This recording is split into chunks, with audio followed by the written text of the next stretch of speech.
দেখো আজ প্রথমে বাইরেটা দিয়ে শুরু করলাম। প্রচণ্ড বৃষ্টিতে কি বেহাল অবস্থা হয়েছে আমাদের, খুব খারাপ অবস্থা।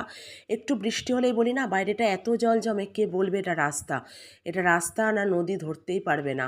আর দেখো হাটবারে বৃষ্টি হলে খুব কষ্ট হয় ওদেরও, জানো না।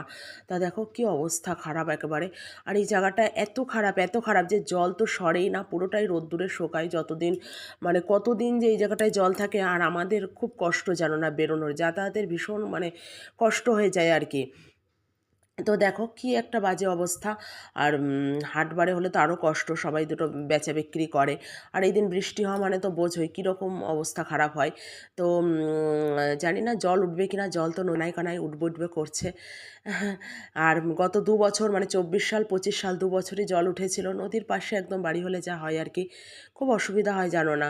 তা দেখো জলে বৃষ্টিতে মানে খুব অবস্থা খারাপ। তো ঠাকুরকে সবসময় ডাকি, ভগবানকে প্রে করছি ভগবানের কাছে যেন জল না ওঠে, কারণ ভীষণ ভোগান্তি হয় যেন, উঠলে আর নামতে চায় না।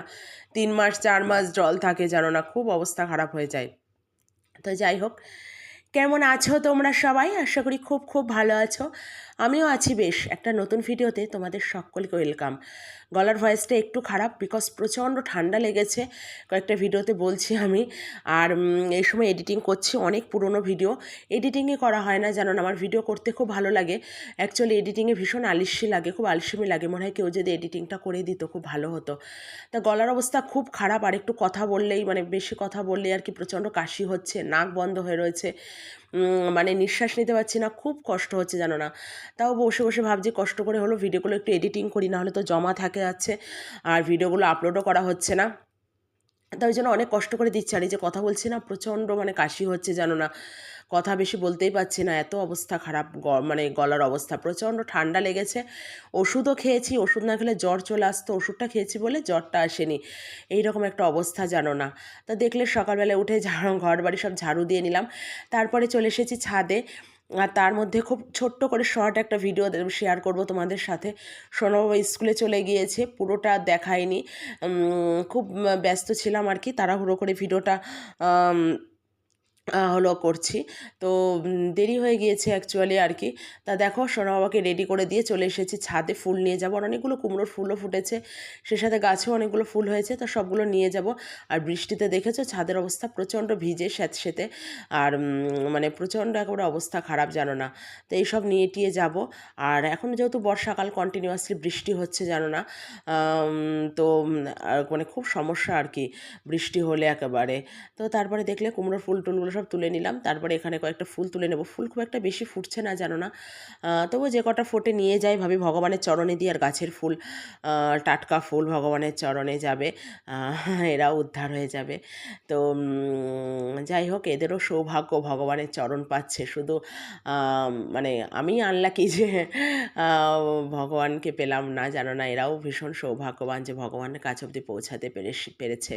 তো এটা আমার কথা না, এটা পাঠ কীর্তনে বলে যে যেসব ফুলেরা, সব ফুল কি ভগবানের চরণ অবধি পৌঁছায় না।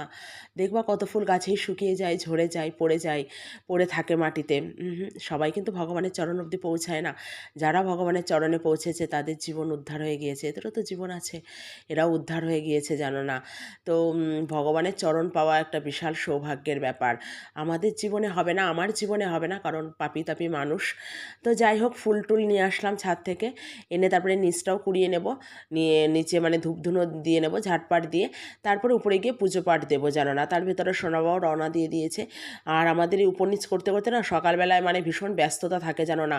আর এই সিঁড়ি ভাঙার নিচে ধরো ঝাটপাট দিতে হয়, ধূপধুনো দেখাতে হয়, ঠাকুর দেবতার সব আছে, উপরে দেখাতে হয়, মানে খুব একটা ভীষণ। আর সকালবেলায় তো এগুলো করতেই হবে। তারপরে কোনো রান্নাবান্না আজকে আর শেয়ার করিনি, দেখলে ব্রেকফাস্ট করলাম, রুটি টুটি সবই করেছি, রান্নাবান্নাও চাপিয়ে দিয়েছি ওইদিকে, চাপিয়ে দিয়ে এখানে ঘর মুছতে এসেছি, কারণ রান্নাবান্না কমপ্লিট করে করলে না অনেকটা লেট হয়ে যায়, বোঝোই তো। রান্নাবান্না করতে করতে আরেকটা কাজ করি জানো না, তখন ওইদিকে রান্না হচ্ছে আর আমি দেখলাম ঘর বাড়িগুলোও মুছে নিই, সবই তো করতে হবে, কারণ একটার পর একটা করতে গেলে অনেক বেলা হয়ে যায়, বেশি বেলায় ভালো লাগে না। সেই ভোরবেলা থেকে উঠি তো সারাদিন চলে, একটু বেলা হলে না ভীষণ অধৈর্য হয়ে যায়, তখন মনে একটু বিশ্রামের প্রয়োজন। যাই হোক, তো আজকে আর কোনো রান্নাবান্না শেয়ার করিনি, ঘরবাড়িগুলো ঝমঝম করে মুছে নেব, নিয়ে তারপরে একবারে স্নান করব, তারপরে টুকটাক সমস্ত কাজ থাকে আর কি, তারপরে হলো করে নিয়ে তারপরে পুজো পার্বণ আছে, সব আছে। আর 3 বেলা পুজো পার্বণ সব থাকে জানো না। তো একটা ভীষণ কাজ, আর সংসারের কাজ তো কম না একটা সংসারে, সেই সাথে বাচ্চা কাচ্চা নিয়ে একেবারে মানে নাজেহাল অবস্থা, মানে আমি পারি না অ্যাকচুয়ালি, আমার ধৈর্য সহ্য খুব কম জানো না। তো দেখো তারপর এখানে ছিল কিছু জামা কাপড়, তো সেগুলো কেচে ছাদে দিতে এসেছিলাম, যেহেতু বর্ষাকাল তো এখন নিচে তো একদমই শোকাতে চায় না, ছাদে দিলে হাওয়া বাতাসে তাও বেশ শোকায়। তো ওই জন্য আমরা ছাদে দিয়ে আসি, আর আজ বেশ হাওয়া আছে, দেখেছো কি সুন্দর হাওয়া হচ্ছে, থেকে থেকে হাওয়া আছে বলে আপাতত বৃষ্টিটা হচ্ছে না। তো ওই জন্য ভাবলাম ছাদে দিয়ে যাই, শুকিয়ে যাবে এখনই হাওয়া বাতাসে। তারপরে রান্নাবান্নাও কমপ্লিট হয়ে গিয়েছে, অনেক কিছু রান্না হয়েছে, নিরামিষ আমিষ হতে হতে অনেক পদে হয়ে যায় প্রতিদিনই বলি। তা আজকে আর শেয়ার করিনি সেগুলো, কারণ খুব ব্যস্ততা ছিল। তারপরে আর আমার ঠিক ভালোও লাগছিল না। তারপরে এখানে এই যে এখানে বাসন টাসনগুলো মেজে একবারে গ্যাস ট্যাসগুলো মুছে নেব, নিয়ে তারপরে স্নান করবো জানো না। আর সারাদিন মানে এই চলে আর কি। তো ভীষণ মানে অধৈর্য হয়ে যেতে হয় জানো না, আর ভালো লাগে না। এই খাও দাও রাঁধো বাড়ো, আবার খাও আবার রাঁধো, বাসন মাজো, এ করো, মানে ওই এক কাজ, খাও দাও আর বাসন মাজো, থালা বাসন হয় মাজো, জানো না বিরক্ত লেগে যায় আর কি। তো এখন সবসময় মনে হয় যে বিয়ের আগের লাইফটাই ভালো ছিল, মার কাছে থাকা, মা বাবার কাছে তো এরকম দায়িত্ব ছিল না, না মা বাবার কাছে থাকলে যেরকম হয় আর কি।